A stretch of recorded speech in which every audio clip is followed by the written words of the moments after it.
Hi everyone, welcome back to our YouTube channel Pawan Gyan academy. So basically मैं आज की इस वीडियो में जो बताने जा रहा हूँ कंपनी लॉ के जो मोस्ट इंपोर्टेंट क्वेश्चन है जो भी स्टूडेंट बीकॉम थर्ड सेमेस्टर में और अपनी जो बीकॉम है सीसीएस यूनिवर्सिटी से कर रहे हैं। अभी तक आप लोगों ने हमारी पार्ट 1 नहीं देखा तो पार्ट 1 देख ली, उसमें उस वीडियो में 32 क्वेश्चन करा रखे हैं इंपोर्टेंट। ये पार्ट 2 है, इसमें 32 से 11 में क्वेश्चन कराऊंगा। सारे के सारे इंपॉर्टेंट क्वेश्चन है आपके लिए अगर बीकॉम कर रहे हैं तो दोस्तों विदाउट वेस्टिंग एनी टाइम आज की वीडियो को हम स्टार्ट करते हैं। अगर आप लोग इस चैनल पर नए हैं तो सबसे पहले आप लोगों को क्या करना होगा कि हमारे इस YouTube channel Pawan Gyan academy को सब्सक्राइब करना होगा, जिससे कि आपको आने वाली वीडियोज की नोटिफिकेशन मिलती रहे। तो दोस्तों without wasting any time question की ओर चलते हैं। तो हम पहले बात करते हैं 32 क्वेश्चन के बारे में। तो हम चलते हैं पहले 33 वाले क्वेश्चन पे, क्योंकि 32 वाला क्वेश्चन हमने 32 तक हमने पहली वीडियो में कंप्लीट कर चुके थे। लेकिन अब बात करते हैं क्वेश्चन नंबर 33 के बारे में। तो क्वेश्चन नंबर 33 में पूछा है कि ऋण पत्र का आशय एक ऐसे प्रलेख से होता है जो या तो ऋण का सृजन करता है अथवा ऋण को स्वीकार करता है। तो यह परिभाषा किसने दी थी? जो आपका ये डेफिनेशन है, ऋण पत्र का आशय एक ऐसे प्रलेख से होता है जो या तो ऋण का सृजन करता है अथवा ऋण को स्वीकार करता है। तो ये डेफिनेशन किसने दी थी? ये दी थी न्यायाधीश चेट्टी द्वारा। किसने? न्यायाधीश चेट्टी द्वारा। इंपोर्टेंट क्वेश्चन है दोस्तों, यह आपको पता होना चाहिए। न्यायाधीश चेट्टी द्वारा। एक मिनट में को हाँ इसमें थोड़ा सा निशान लगा दें हम। हाँ, न्यायाधीश चेट्टी द्वारा। वेरी इंपॉर्टेंट क्वेश्चन है। एंड अब बात करते हैं क्वेश्चन नंबर 34 के बारे में। तो डियर स्टूडेंट, क्वेश्चन नंबर 34 भी इंपॉर्टेंट क्वेश्चन है, क्योंकि मैं आपको इस वीडियो में 50 से 60 क्वेश्चन कराऊंगा। सारे के सारे आपके एग्जाम के लिए मोस्ट इंपॉर्टेंट हैं। एंड बात करें क्वेश्चन नंबर 34 के बारे में। तो क्वेश्चन नंबर 34 में पूछा है कि प्रभार में चार्ज का पंजीकरण प्रमाण पत्र किसके द्वारा जारी किया जाता है? तो ये आपका रजिस्टर द्वारा किया जाता है। जो प्रमाण में चार्ज पंजीकरण प्रमाण पत्र किसके द्वारा जारी किया जाता है? तो यह रजिस्ट्रार द्वारा परिवादित किया जाता है। एंड बात करें क्वेश्चन नंबर 35 के बारे में। तो इसमें पूछा है कि अंशों के हस्तांकन के लिए क्या आवश्यक है? तो दोस्तों अंशों के हस्तांकन के लिए क्या आवश्यक है? वह स्वामित्व का साक्ष्य है। क्या है दोस्तों? स्वामित्व का साक्ष्य है। तो 35 का जो राइट आंसर है वो है ऑप्शन नंबर नहीं, हाँ, स्वामित्व का साक्ष्य है। बात करें क्वेश्चन नंबर 36 के बारे में। तो इसमें भी पूछा है कि अंशों का प्रमाण पत्र किसके पास पंजीकृत होना अनिवार्य है? जो अंशों का जो प्रमाण पत्र है किसके पास पंजीकृत होना अनिवार्य है? तो दोस्तों यह आपका कंपनी के पास होना अनिवार्य है। किसके पास? कंपनी के पास। बात करें क्वेश्चन नंबर 37 के बारे में। तो इसमें पूछा है कि बंधक क्या है? What is the definition of बंधक? मतलब बंधक क्या है, बंधक क्या तात्पर्य है? दोस्तों जो बंधक है, बंधक से तात्पर्य है अचल संपत्ति। अचल संपत्ति को आपको पता होगा, अचल संपत्ति किसको कहते हैं? जो एक जगह से दूसरी जगह हम ले जा सकते हैं उसको हम अचल संपत्ति कहते हैं। अचल संपत्ति, हाँ, अचल संपत्ति के अधिकार को ऋण के भुगतान के लिए प्रतिभूति जमानत की गारंटी के रूप में रखने से है। मतलब अचल संपत्ति वो संपत्ति होती है जो एक जगह से दूसरे स्थान पर नहीं ले जा सकती, जैसे कि जमीन हुआ। और जो चल संपत्ति होती है वो जो एक स्थान से दूसरे स्थान पर लिया जा सकता है, जैसे बाइक हुई, गाड़ी हुई, ये हुई चल संपत्ति। अचल संपत्ति होती है जैसे जमीन हुई, किसी का प्लॉट हुआ, ये होती है आपकी अचल संपत्ति। एंड बात करें क्वेश्चन नंबर 38 के बारे में दोस्तों। क्वेश्चन नंबर 38 पूछा है कि किन्हीं दो प्रभावों को बताइए जिनका पंजीयन अनिवार्य है। किन्हीं दो प्रभावों को बताइए जिनका पंजीयन अनिवार्य है। तो नंबर 1 है आपका किसी भी अचल संपत्ति या उसके किसी हित पर प्रभार। एंड नंबर 2 है कंपनी का अयाचित पूंजी, अनकॉल्ड कैपिटल पर प्रभाव। वेरी इंपॉर्टेंट क्वेश्चन है। बात करें क्वेश्चन नंबर 39 के ऊपर। तो इसमें पूछा कि एक कंपनी अपनी पूंजी में कमी कैसे कर सकती है? जो उसकी पूंजी होती है उसमें कमी कैसे कर सकती है? तो वह कर सकती है विशेष प्रस्ताव द्वारा। विशेष प्रस्ताव के द्वारा। इंपोर्टेंट क्वेश्चन है, मार्क कर लेना। एंड 40 की बात करें, क्वेश्चन नंबर 40 बात कर रहे हैं। तो शक्ति वृहण ऋण किसे कहते हैं? शक्ति वृहण ऋण है उसको मतलब क्या कहते हैं, किसे कहते हैं? तो एक कंपनी जब गर्भित अधिकार के बगैर, जो गर्भित अधिकार है उसके बगैर या उसकी सीमा के बाहर ऋण लेती है, ऋण मतलब किसी से उधार लेती है, तो उसे शक्ति वृहण ऋण कहते हैं, उसे शक्ति वृहण ऋण कहते हैं। ओके, बात करें क्वेश्चन नंबर 41 के बारे में। तो दोस्तों क्वेश्चन नंबर 41 पूछा है कि प्रबंधकीय वर्ग किसे कहते हैं?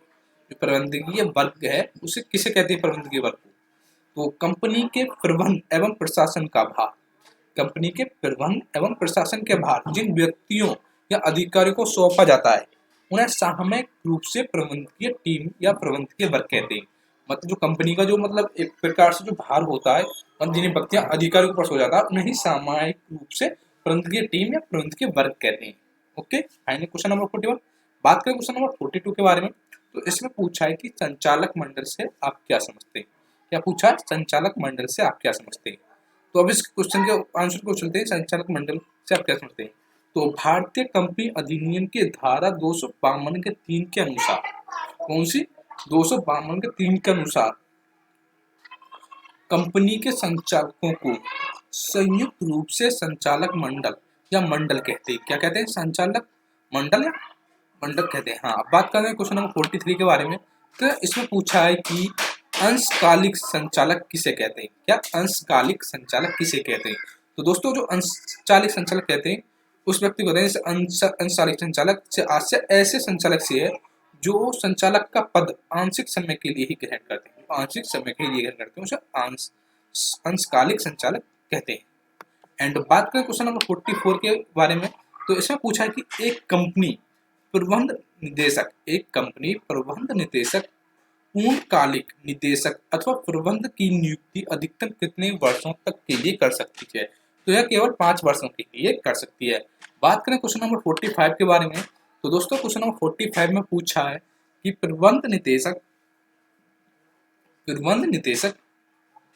पूर्णकालिक निदेशक अथवा प्रबंधक की न्यूनतम व अधिकतम आयु सेवाएं देने के लिए कितनी होनी चाहिए। न्यूनतम जो आपकी एज है 21 एंड अधिकतम आपकी 70। इंपॉर्टेंट क्वेश्चन है आपके, वेरी शॉर्ट क्वेश्चन में आ सकता है, इसको आप अलग से भी स्क्रीनशॉट लेके अपने फोन में सेव कर सकते हैं। एंड 46 के बारे में बात करें तो इसमें पूछा है कि एक कंपनी अपनी लाभ का समग्र अधिकतम प्रबंधकीय पारिश्रमिक कितना दे सकती है। ओनली 11%। बात करें क्वेश्चन नंबर 47 के बारे में, तो इसमें पूछा है कि कंपनी अधिनियम के अनुसार एक कंपनी अपने सभी निदेशकों को वित्तीय वर्ष के शुद्ध लाभ का कितने प्रतिशत पारिश्रमिक के रूप में दे सकती है। ओनली 1%। कितना? ओनली 1%, वो भी पारिश्रमिक के रूप में। बात करें क्वेश्चन नंबर 48 के बारे में, तो इसमें पूछा है कि एक सार्वजनिक कंपनी में अधिकतम कितने निदेशकों को हो सकता है, निदेशकों हो सकते हैं एक कंपनी में अधिकतम। ओनली 15। बात करें क्वेश्चन नंबर 49 के बारे में, तो इसमें पूछा है कि प्रथम निदेशक की नियुक्ति कौन करता है। प्रथम निदेशक की नियुक्ति प्रबंधक ही करता है, आपको तो मालूम होगा। अब बात करते हैं क्वेश्चन नंबर 50 के बारे में। वेरी इंपॉर्टेंट क्वेश्चन है क्वेश्चन नंबर 50। एक निदेशक को निदेशक पहचान संख्या का आवंटन कौन करता है। वो केंद्रीय सरकार करती है। तो इजी क्वेश्चन है। वैसे ये जो इजी क्वेश्चन बता रहा हूँ ये आपके एग्जाम में पूछे जाएंगे। बात करें क्वेश्चन नंबर 51 के बारे में, तो इसमें पूछा है एक सार्वजनिक कंपनी को न्यूनतम कितनी महिला निदेशक रखना अनिवार्य है। एक महिला। एंड 52 में पूछा है कि एक सूचीबद्ध कंपनी को कुल निदेशकों की संख्या का कितना भाग स्वतंत्र निदेशक के रूप में रखना अनिवार्य है। कम से कम 1/3 भाग। एंड बात करें क्वेश्चन नंबर 43 के बारे में, तो इसमें पूछा है कि संचालक मंडल की सभा की सूचना नहीं देने के दोषी अधिकारियों पर कितने आर्थिक दंड का प्रावधान है। 25,000 is the very important question. Question number 54। Company संचालक को पद से हटाने की रीति बताइए। नंबर 1 अंशधारी मतलब सदस्य द्वारा हटाना, नंबर 2 अधिकरण द्वारा हटाना। एंड 55 सूक्ष्म की परिभाषा दीजिए। तो घोष के अनुसार सूक्ष्म जो डेफिनेशन है, सूक्ष्म किसी सभा की कार्यवाहियों एवं निर्णयों को अधिकृत अभिलेख है। 56 के बारे में पूछा, तो प्रस्ताव का अर्थ बताइए। What is the mean of प्रस्ताव। एंड हाँ, तो मतलब रिसोल्यूशन, मतलब आपको इसका अर्थ बताना है रिसोल्यूशन का। तो जब किसी प्रस्तावित प्रस्ताव या सुझाव को अंशधारियों के आवश्यक बहुमत के साथ स्वीकार कर लिया जाता है तो उसे प्रस्ताव रिसोल्यूशन कहते हैं। अब बात करते हैं क्वेश्चन नंबर 57 के बारे में। तो क्वेश्चन नंबर 57 पूछा है कि सभा के स्थगन का अधिकार किसके पास होता है।